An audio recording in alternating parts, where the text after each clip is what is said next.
Residence degli Ulivi, l'incanto della natura per chi vive in città. Telefono 0962 96 4192 348 01 17 609.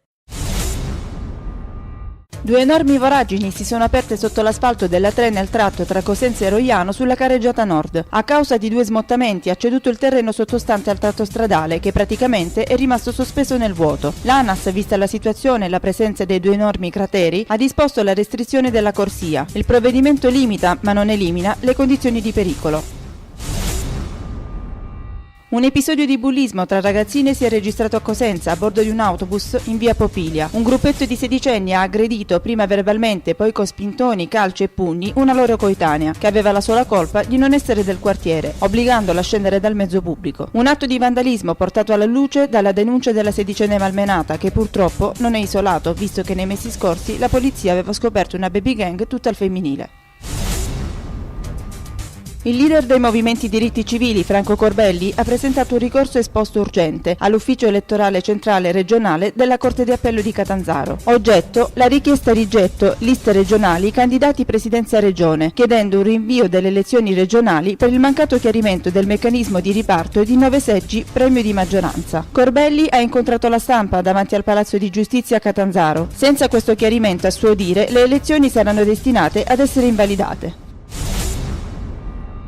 Avviato in Consiglio regionale l'iter per il riconoscimento dei bronzi di Riace come patrimonio mondiale dell'umanità tutelato dall'UNESCO. L'atto è stato sottoscritto presso Palazzo Campanella a conclusione della visita di una delegazione di UNESCO in Calabria. Il presidente Giuseppe Bova ha guidato gli ospiti nella visita dei reperti presso il Museo Nazionale della Magna Grecia e nel laboratorio di restauro dei bronzi allestito a Palazzo Campanella.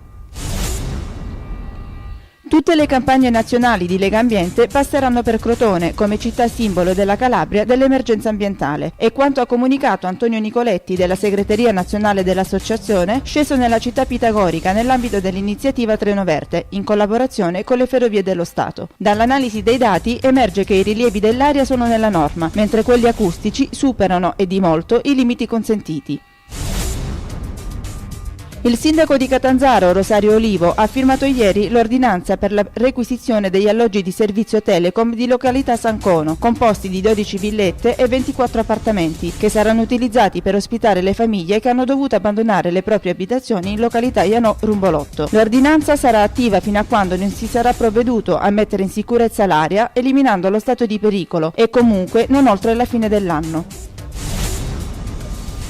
Nel corso di una conferenza stampa presso Palazzo San Giorgio a Reggio Calabria è stato sancito l'inizio di una collaborazione tra il Policlinico Madonna della Consolazione e l'Ismet di Palermo per la gestione condivisa di casi complessi di chirurgia pediatrica e neonatale. Scopo della partnership è dunque quello di dare risposte in merito alle cure di alta specializzazione, ridurre la migrazione sanitaria e creare know-how in loco sfruttando le professionalità esistenti e potenziandole.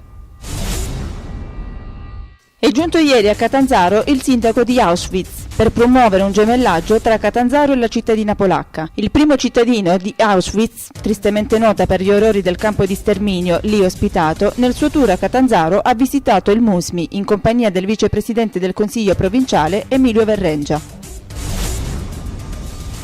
Inizia oggi la 2 giorni di calcio per le nostre squadre. Fra poco scenderà in campo il Crotone di Lerda sul campo del Grosseto di Giustinetti, un ex rossoblu. Domani completerà il 27° turno della Serie B la Regina, che ospiterà il Frosinone al Granillo, con una particolarità: si gioca a mezzogiorno. Sempre domani alle 14:30 scendono in campo le formazioni di Lega Pro per la 25esima giornata di campionato. In prima divisione il Cosenza va allo Zaccheria per sfidare il Foggia. In seconda, grande attesa per il derby tra Catanzaro e la Vibonese al Ceravolo.